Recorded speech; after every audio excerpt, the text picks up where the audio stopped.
Welcome to Vibrant Living Conversations. I'm your host, Gemma Putty.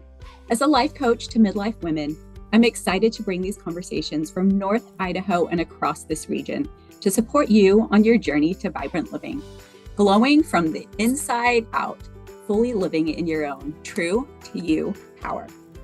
I am on my 50th interview. Woo woo! So to celebrate, I reached out to a few amazing humans who are truly doing the work, digging deep into themselves to align on their ride of the roller coaster through life and shining bright for the community. So my first chit chat for this mini series is with Hannah, owner, leader, North Star of Anam Cara Healing Center in downtown Spokane. She's leading the Somatic Energy Practitioner Course that I'm currently in, and she's such a wealth of knowledge and experiences. And I'm just so thrilled to have her here today to hear her story. So welcome, Hannah. Thank you for joining me. Wow, best introduction ever. I love that. Oh, that gave me I got the misty eyes, the frisson, the feeling, the frisson. Yes, that new word that we learned in somatic class from Kelsey, where when you have an emotional response to something that shows up physically, like either goosebumps or like you get tears in your eyes or you feel the kind of tingly feelings, that's frisson. So love that. And how amazing. Thank you so much for having me on. I love this. My pleasure. Well, of course you came to mind when I'm just thinking of people that you really just see in the world and you're like, you're in there doing the work, and in class you're talking about you've dove deep, you've unpeeled layers, you've gone through the whole chakra system and then and again. So, I mean, to start with, my first question is just on living from that true you-ness. How do you define, is it authentic living or aligned living, or how do you talk about it for yourself? Wow, I love that. You know, I do think of it as aligned. I think that's a good way to think about it, or embodied, right? Or whole living. Like, do I feel like I am my whole self right now, right? At any given time? Because I believe that we are always in evolution, that we are constantly changing. And that's the beauty, that's the exciting thing, right? And so what feels embodied to me right now may not work for me in 5 years. It didn't work for me 5 years ago, either, right? Like it's always changing. So I think for me to be in alignment and to be authentically me, it's a constant question. What do I need today? What do I need in this season? What is, lighting me up? I kind of, I think of the human as like this pie, right? And there's sort of these quadrants, right? And it's like our spiritual wholeness, our relationship wholeness, our community wholeness, our physical health, our financial health, all the things, right? And so at any given time, I don't think generally, right? Like it's pretty tough to be a 10 all the time in every category, right? And so it is this kind of constant, like, okay, where do I need to pour into to feel balanced?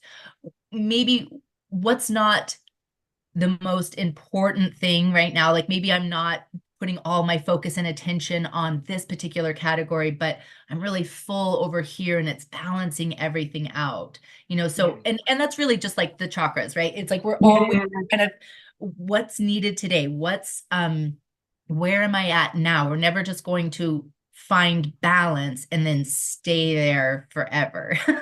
Right. No, so nice. And I think that a lot of us, when we begin our healing journey, or we start to really dive into what does that mean to me to be embodied, to be whole, or I guess for me, it just kind of, it was not one day, it was a long season of feeling like I do not feel alive. I don't feel my whole self. I don't feel, something is off, right? And so then that began my quest to find this wholeness, right? And I think in the beginning you think, I'm going to just check all the boxes, just give me the list, give me the formula, I will follow it, and then I'll be quote unquote okay, right?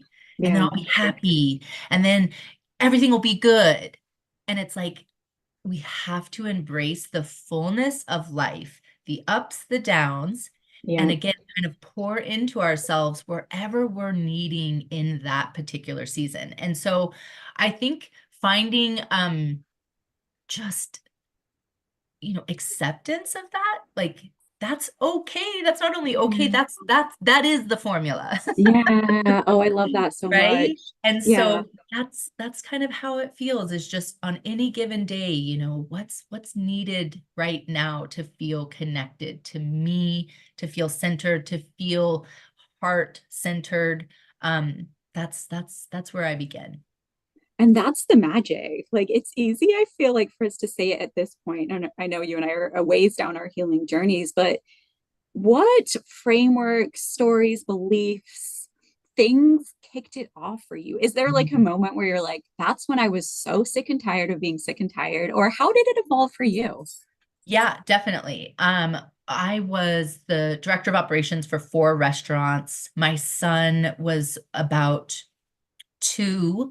And I think, I can't remember exactly. I could do the math, but somewhere in like 8 to 10 years of committed relationship with my husband, and just sort of feeling, like I said, wait, like, I'm 32 now, and I am not happy, right? Like, Yeah. there was something off. I was burnt out. I was stressed out. My body didn't feel like it was even mine. It was kind of Right. after, like, having a baby and kind of giving everything to it, and then just energetically, right? Like, you're still so attached when they're that young. Everything is being sort of filtered through what's best and what's needed for your baby. And so I needed someone like you. I needed to find someone like you at that time in my life. But what I found instead was yoga. And Mm, that, was like my one place I could go. And I felt like turn everything off, right? There's no phone, no one could reach me. And I yeah. could just tune into me. And I can't tell you how many classes I like cried through, I mean, just and really, when I look back and I'm like, what felt so good about yoga? Because yes, of course, the asana, the practice of the postures feels good in your body. Right. But for me, I think what really kicks it off, what really like was unlocking something in me, is the breath, because you're Mm, cued to breathe, right? And when you are stressed and burnt out and your mhm. nervous system is fried, most likely you don't know how to breathe, right? Yeah, And so for sure. that was my like first unlocking into, wait, this feels really good here. And I didn't know what it was, right? So Right. I just kept going. I just kept showing up, kept showing up, kept showing up. And that led into mindfulness. I wanted to study meditation. I was trying to meditate because I thought, well, I see what it looks like, and they look like they're not stressed. They look happy. They look whole. They look Yeah. embodied. I want that, Yeah. and so I sat, I signed up for like a 21-day Deepak Chopra like Of course. meditation thing, right? And could not sit for like 3 minutes, just was, I felt like I'm the worst meditator there is. I need a teacher. And I could Mhm. not find a teacher. And I lived in Seattle. I couldn't find like a meditation center that wasn't Interesting. associated with some sort of religion or philosophy. And yeah, so then I just kept going with it though. I just Yeah. kept, doing the apps and sitting with it and going into all the work. And that led into energy work. So Mhm. Reiki. And that's when I felt like, oh man, I'm home. And essentially, like, I did about, I think, about a year, 2 years of yoga, and the studio owner was like, you should get into this, you should teach this. And I'm a Mm. projector. I didn't know it at the time, but my human design like craves the invitation, needs the invitation. Oh, And as interesting. soon as she said it, a light, first I was like, no way, I couldn't do that, I'm messed up, I Yeah, yeah. can't teach yoga. But then um once I really thought, oh, I could teach, it immediately became, could it be a studio? I want to open my own studio. And this like field of dreams mission to open up a community space. And I started writing all of the mission down and like what I wanted people to feel when they came in. So it evolved into energy I work and love it. then earth medicine work. So yeah, so it just it was like this kind of like burnt out, not having, I had no resources. I hadn't done any of my work, right? Like my like I mean it's like the whole 30 years before was just like it's Yeah. fine. It's fine. It's Yeah. fine until it wasn't fine. So Yeah. I love that so much because mine was very similar in that yoga was that I had friends doing yoga, even mhm, meditation. And it was one of those things where it has to be something to this. They have to be doing it for a reason. Like you said, they look zen, they're loving it. So yeah, mine was yoga too. And I think for me, it was the like going into your body in a way that I'd never been taught before. I'd never really felt before because I'd been a runner, right? So I was like, but I've had a love-hate relationship with running that it was like, I'll be skinny, I'll be fast, I'll right. be whatever, burning calories, not so much anymore. But so that yoga piece, it allowed me to go inside. And I don't know that I'd ever really consciously done Mhm. that. And the more that I hit the mat was the more that you're like, there's like stillness. I'm obsessed with the jellyfish analogy at the moment of like being the jellyfish under the ocean, right? Going under the ocean, no matter what's happening on the surface of Mhm. yourself, of your life, and being Mhm. that beautiful, breathing, flowy jellyfish. And that's Mhm. what yoga Yeah. was for me, you know? I love that analogy. And as you say it like that and reflect that, your own experience, it's like, yep, that's what it was being able to go within for the first time. And I had no access point to that Yeah, poor, before. right? Yeah. And no, I feel like even no language around it. Like Yeah. I didn't, I was discontent, right? Had a career that I supposedly had wanted. I created it, right? Like had my husband, like had a home, Yeah. but there was still just something. And it was because I was coming at everything from the outside in rather than the inside out. So sounds very similar. Everything that you're saying, I'm like, yes, yes, yep. And I think I don't know about your age, but it for me was that like you kind of checked all the boxes of, okay, this is what you do for adulthood. So now I've arrived, I've got a home, I've got a baby, I've got the house, I've got the husband. Now what? Now I'm Yeah. just left with this, and I don't think this is all right. Like I'm not all right in here. Yeah. And I didn't Yeah. feel a part of it. I felt like I was working long hours, right? I was like doing the things, but yeah, I wasn't that embodiment. I think because we talk about it a lot in our world, but when I Mhm. bring embodiment or going inside to other friends and family, they kind of look at me like I've got four eyes. So, how would you explain that? Like the embodiment versus like what that really means to being a human? Yeah. I do think that there is an authenticity to it, right? It's like, and again, I do think that it's a embodiment isn't just one way of being. It's this constant, it's like you said, the jellyfish, like at any Mm, time, what's happening in around me, right? Like the water might be calm, there might be a giant storm, but can I still be me? Can I yeah, well still, said. like, and I mean, be fully me? Because I think so many of us feel like maybe chameleons or like we're contorting. I always think of the monologue in Barbie, right? When America, what is her name? America Farah. I can't remember, but I the, don't the know the either. mom, right? And Yeah, she's yeah, like, yeah. we're trying to do this, we're trying to be this, and we're not skinny enough. We're not, you're too fat, you're too this, you're too that, right? I think we're constantly trying to contort. And I think as um all of us, whether it's men, women, non-binary, everyone, like I think that we are from the very, we're given labels, right? From the time that we are born. And Mhm. and we do that because it's like we have to make sense of things, right? We have to Yeah. categorize things. That's what our brain likes to do. But then there's all this messaging around us telling you this is what it means to be a happy woman. This is what it means to be a loving wife. This is what it means to be a good mother.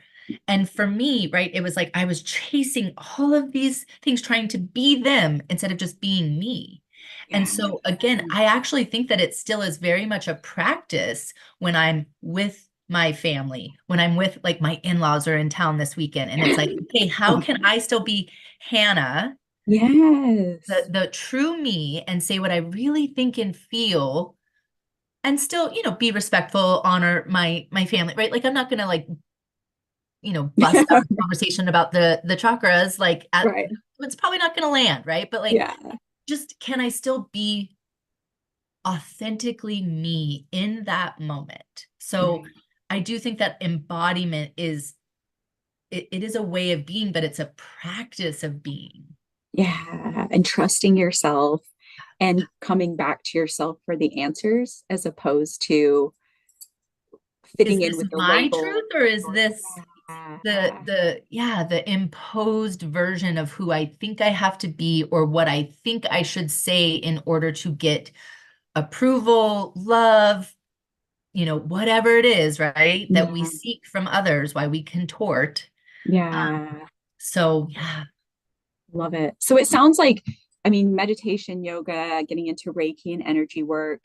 At what point, because at first, like doing the embodiment, doing the practices, calming the mind, at what part did you feel like really peeling the layers come back? Because I feel like for me, like life coach training became more like me coaching myself and peeling like suddenly and yes. analyzing these stories. And of course, the course with you is peeling back layers in a whole Yes. nother way. Like, but it's intentionally like sitting down at night and throughout the day. But what am I thinking and believing because of those labels, because of my lived experience? But what is actually how I want to continue forward and what do I need to let go? So, what Yeah. was your path or when did that start for you? I think that it started, again, pretty like as soon as I was like, okay, I'm going to open the studio, then I thought, okay, well, I need to get coaching. And I'd never had coaching before. And so I sought out a business coach, right? And so I'm thinking, let's get it done. Let's write the business plan. Let's get this done. I'm like, and, coming from that role of being director of operation, it's like, let's productivity, ROI, like, what are we doing here? Mhm. And very masculine, kind of like just like, yeah, I'm just gonna do it. And immediately that first coach, my dear friend Alan, who has taught workshops with us at Anam Cara, I'm still friends with him.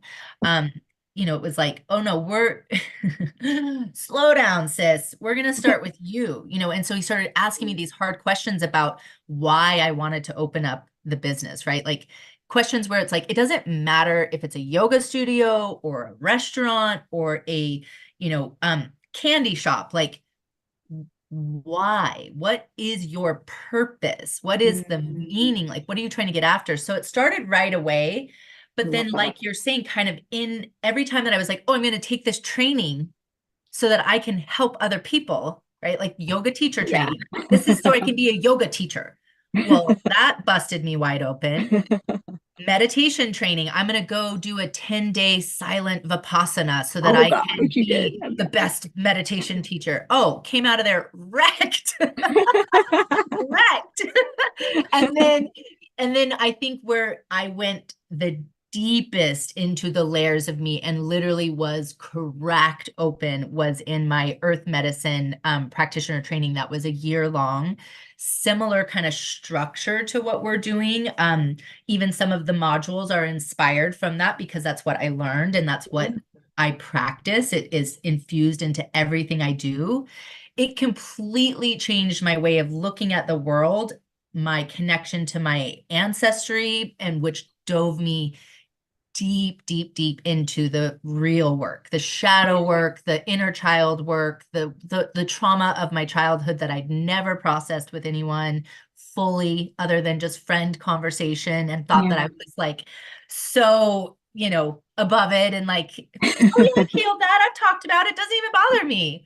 Um, So that really cracked me the most open. But every single one of them was me seeking out a tool to help other people. Like, oh, I'm going to do this so I can help Yeah, others. I feel you there. And the teacher was like, I love that for you. Now sit down and let's do the work.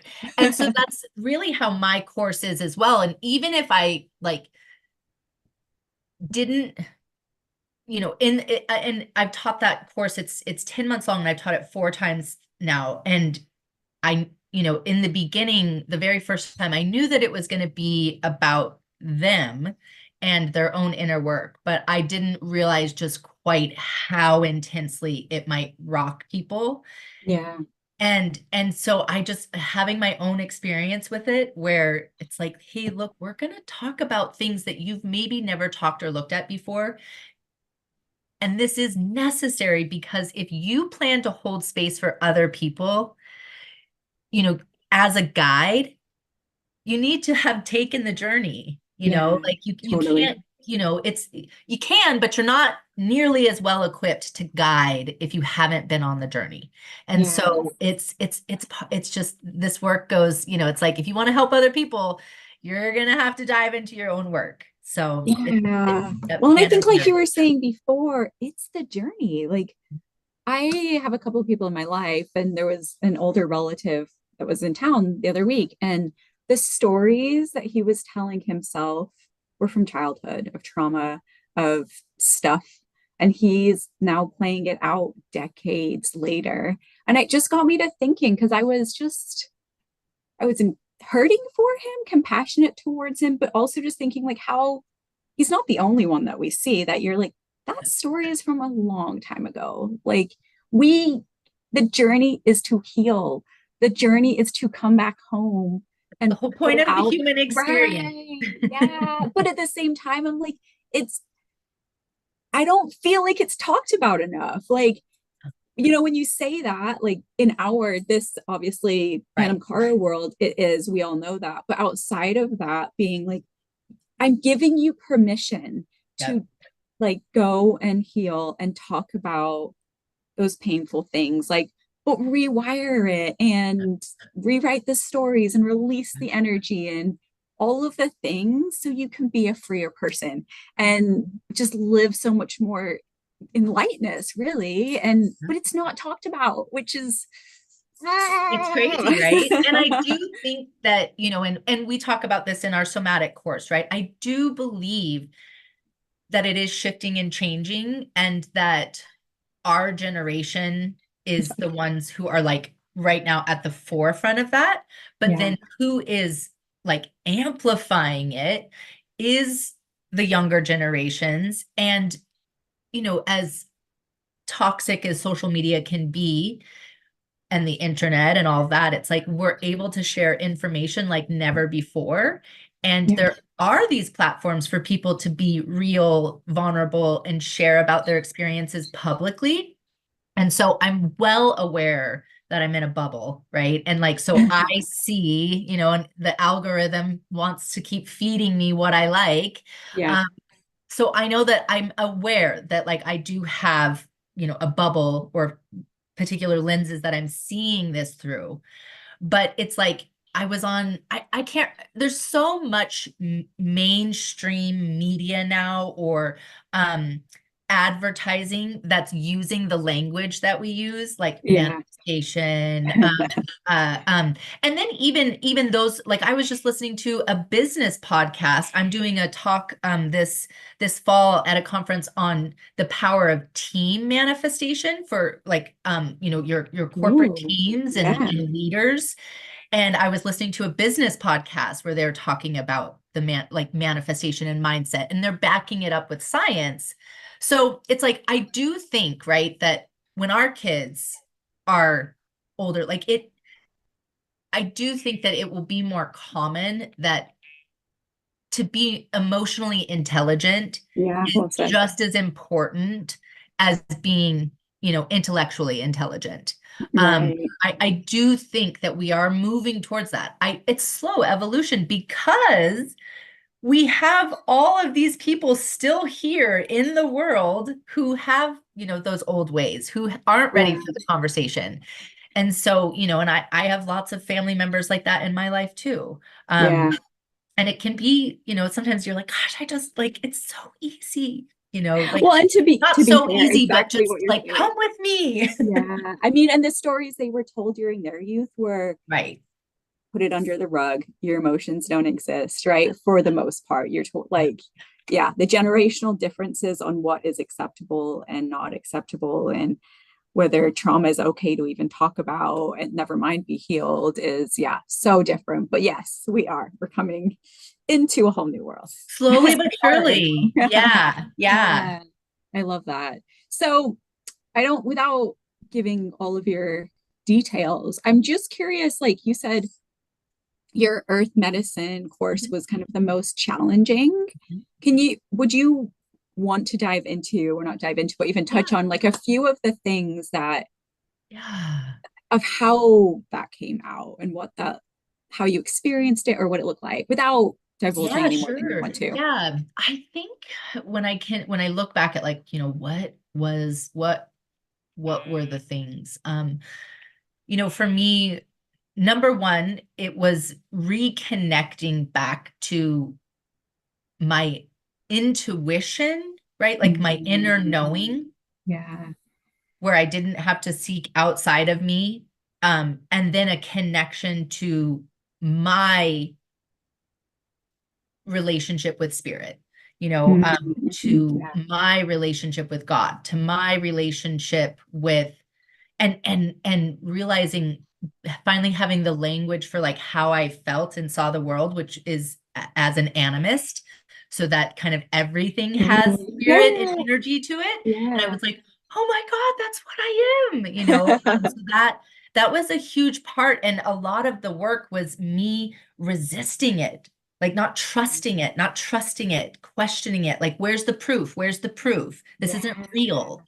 Um, that was one component. Another component was coming back into my healing the feminine for me. Mm, My story is pretty intense, and I was finding out a lot of the details of my story. My mom was raped when I was conceived, and I didn't find that out until I was about 42, during that course. yeah. And just like we talk about in our ancestry work, right, where I can give you some homework, but I Yeah. can't like control what's going to happen. And like Yeah. basically all of this just came out at Wow. the same time as I'm doing this work, right? Damn. Which is Yeah. crazy. Yeah. Yeah. And so just, working through the like, knowing, and I was raised my entire life for 40 years that but my dad was my biological dad. And I knew for a long time that I didn't think that he was. I Yeah. could feel that. Yeah. I felt that when I was a little kid. I would like look Yeah. at him and be like, these aren't my hands. This isn't Wow. I Yeah. don't see me in you. Yeah. Um, and so anyway, so there's I mean, it's a huge long story, but it was a lot of reconciling the fact that my mom was gone. She had passed when I was 19, so I couldn't have this conversation with her, but I could. And so I was having lots of deep conversations with my deceased mother Wow. about this situation. And, there's a lot to reconcile there, right? Oh, Like, and totally. and the story is very, it's a lot. So there was that, and it was like this healing of all of the the ancestral lineage, right? All of the women in my family. Like I was doing the work for not just me, but it was like my aunt, my grandma, my mom, my great grandma, like all of these women that I was so close to. And then I was also coming home to like, who am I? What is my Yeah. ancestry? What might I not ever be able to reconcile because I don't have a relationship with my biological father and I don't want to? Yeah. Um, Right. I'm not trying to go on 23andMe and like connect with these relatives, right? Like, Right. Right. so there was just so much to to sit with. Yeah. And then just marriage, and it was like another layer, and motherhood, another layer, Yeah. and like, who am I outside of all of that? Yeah. And busting out of old patterns, paradigms, labels, and stories that I had, who I had been to other people. Like, I'm not that anymore. I'm not going Yeah. to be that for you. I'm not going to show up Right. in that way. I'm not going to do that anymore. And then Yeah. that, that's uncomfortable for people when you change. Right. Yes, for So, them, right. yes. So it was so much. Oh Yeah. gosh, so powerful, Hannah. It's it's interesting because when you found that out later in life, I feel like some people would, I mean, you've been carrying it. Like you said, you've known something as a kid, right? So your body was carrying that for you under the surface. So I'm Yeah. sure, like when you found out what happened, when you released it, when you worked with other Yeah. women in your family, I bet that was like, Well, and oh, a what's ton weight crazy, lifted off you. I, was a volunteer advocate. I was the like I ran our crisis center on campus. I directed the vagina monologues. I was like like, I can't believe that, rape and domestic violence happens at the level that it does. I have to be an advocate for this. But I had no Damn. idea, right, that I was like literally Yeah. conceived from that. But I think, Yeah.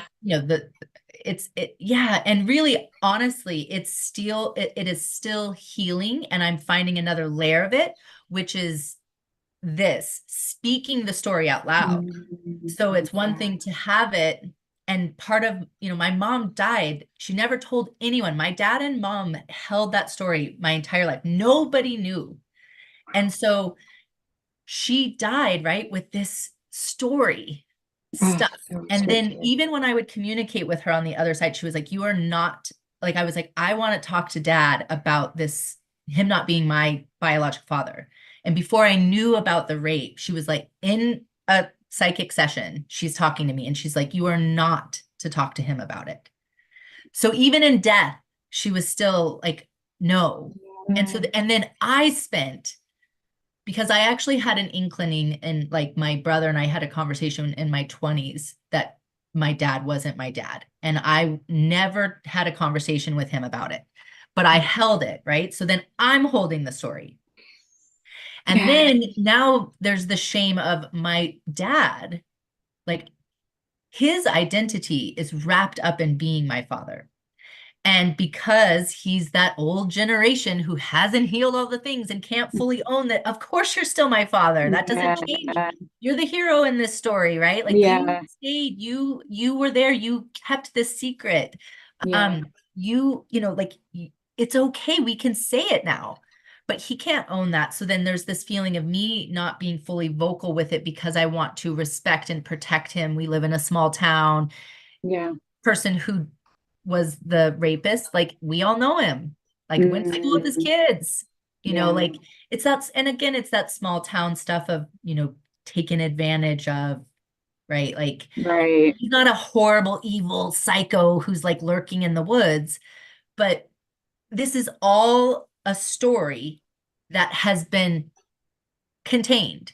And now Yeah. I am here to heal myself, be fully embodied. And to be fully embodied means, I don't have to go around like everybody must know, right? I don't have to Right. like Yeah. must tell this story to every single No. person, but I don't have to be closeted in it.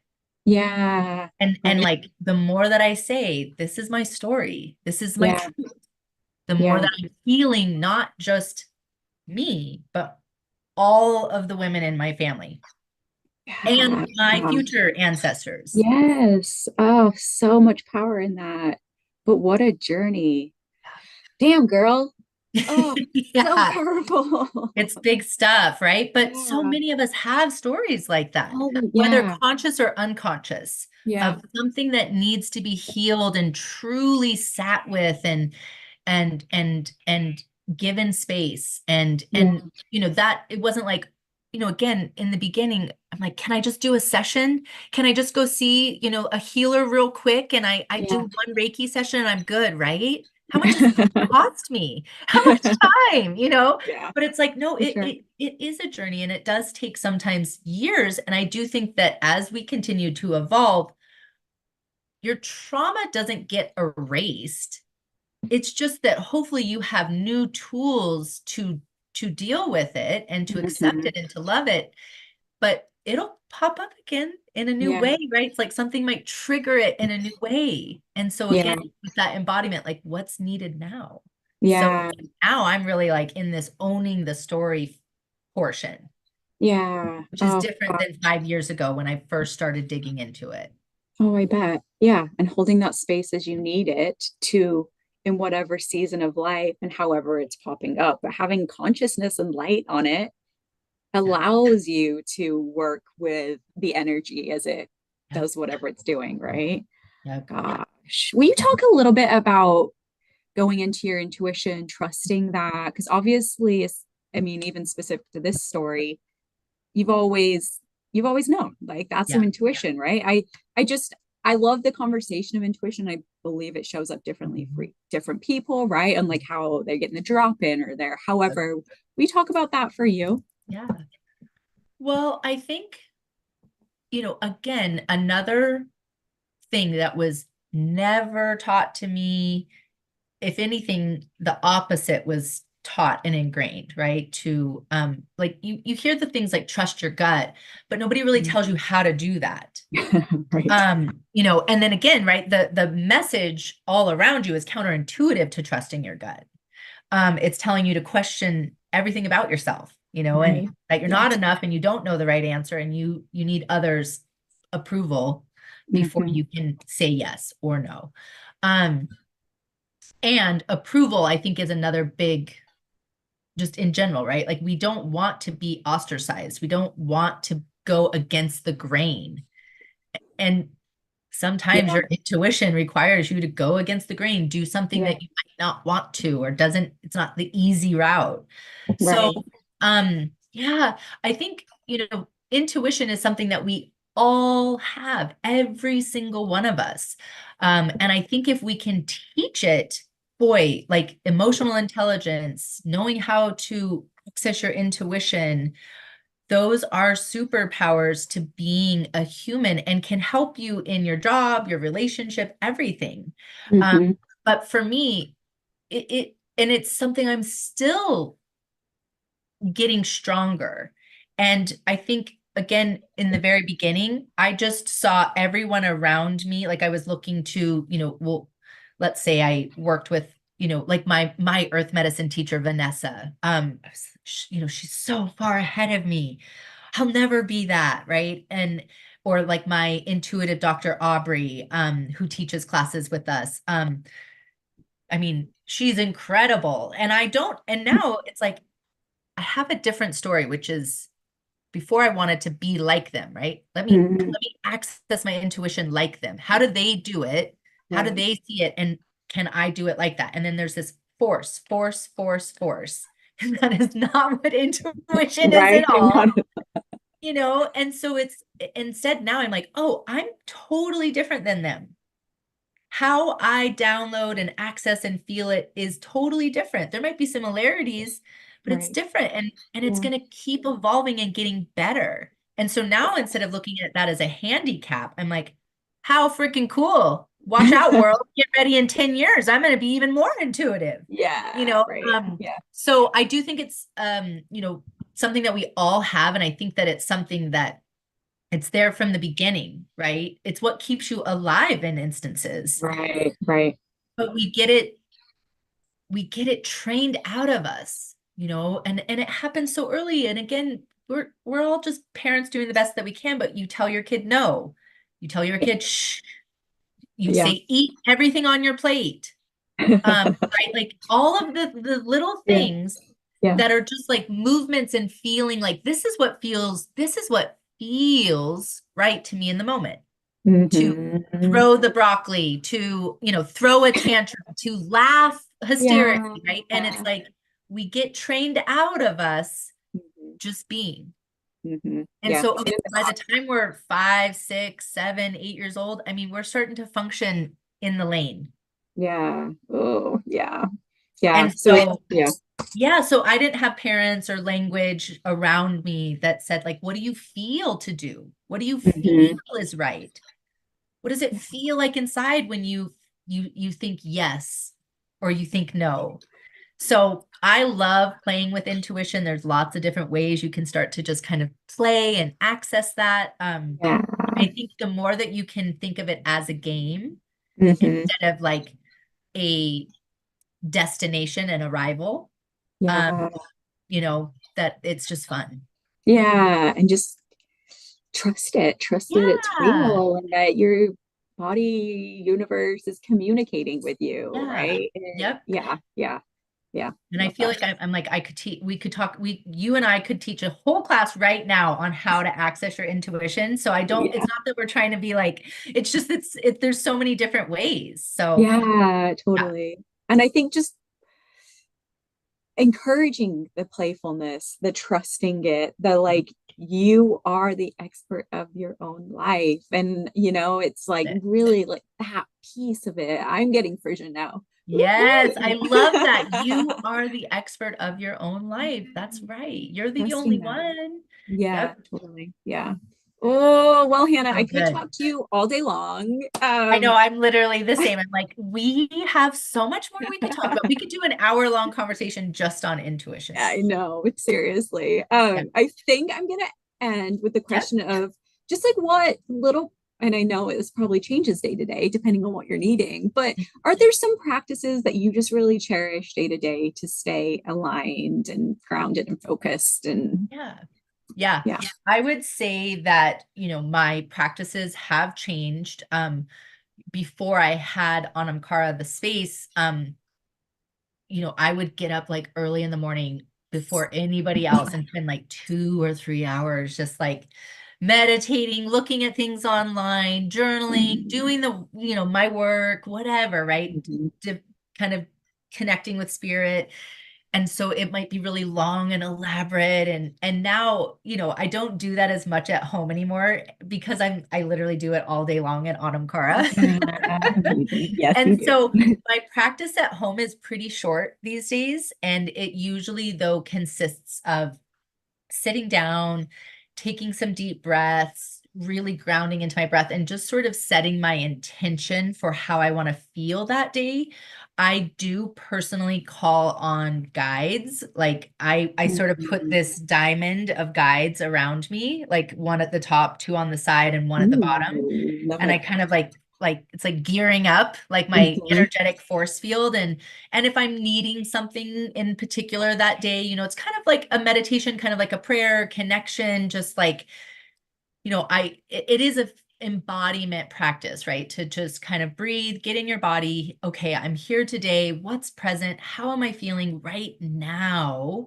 And what do I want to create today? What's happening? What do I need? Sometimes I usually will do like some Palo Santo and just kind of clear my energy. And then I'll usually draw an oracle card or five. Like either one for the day or what, or like a kind of set for the week. And so if like I've got a set for the week, then I'll sort of sit in meditation at the cards of like, okay, this is the energy that's been presented to me this week. Like, am I feeling this? Is this aligned? Oh, wow, that is popping up. It's this, like, or what's Yeah. coming? What should I be open to coming? So, and honestly, that could take me 1 minute or Yeah. it could be 30, Yeah. but usually I just kind of sit there for a few minutes and just kind of drop in and just feel into me and what the day is bringing and what my intention is. Beautiful. I love it. Thank you for sharing. You're so welcome. Thank you for having me. This was so fun. Actually, will you end on one final thing? Tell us a little bit about Anam Cara for our Yeah, sure. listeners who are like, I don't know what they're even saying. What is Right? Anam Yes. Cara? Anam Like, Cara. Yeah. Anam Cara Healing Center is in Spokane. So we're just a hop, skip, and a jump over from North Idaho. And we have a beautiful healing center right downtown, second floor of the Simons building. You've come in. It's just gorgeous. it's just a really Magic. nice, serene Yeah. space. I designed it. I poured my entire heart into it. It was plus 6, 7, I don't know how many years of COVID times messes everything up. I Right? said a few ages there where I was like, wait, I wasn't that old. Wait, no, I was 48, not 42. Anyway, but a beautiful space that I'd been dreaming about for years. So everything is very intentionally done. And what we do there is offer basically everything that I was looking for when I was starting my healing journey, and I needed a place to go, a community. That's what Anam Cara is. Anam Cara means soul friend. It's the idea that, your Anam Cara is someone that you can call on no matter how much time and space has come between you, and they will be there to love you, witness you, support you through all of life's ups and downs from birth to death. And yeah, we do daily meditation classes. So they're 30 minutes and you can take them virtually or in person. So that's really neat. They're designed for people like me who was like, I cannot meditate. And so there's lots of different styles. There's lots of different teachers. And then we do tons of workshops, things like breath work, sound baths, also self-care. Like we just had the sacred self-care night where we did all of the H's for Love products and masks. And it was so fun and lush. And moon circles, women's circles, that kind of thing. One-on-one sessions. So you can work with me, other practitioners. And then we do the trainings like somatic training. We'll start again in January. We teach Reiki. I'm going to do a 6-week meditation teacher training that'll be coming up as well. And then we do corporate training. So I work with a lot of teams. So basically taking my 20 plus years of management and HR. I owned my first business when I was 19. So I love working with teams. I love management, actually. I love mindset change, and I love science. And like as much as I am woo, I'm also like boots on the ground. How do we get this done? And so I love working with teams and bringing this kind of stuff in. It's so cool to go into places like Amazon and be like, let's learn how to breathe, everybody. Yeah. So yeah.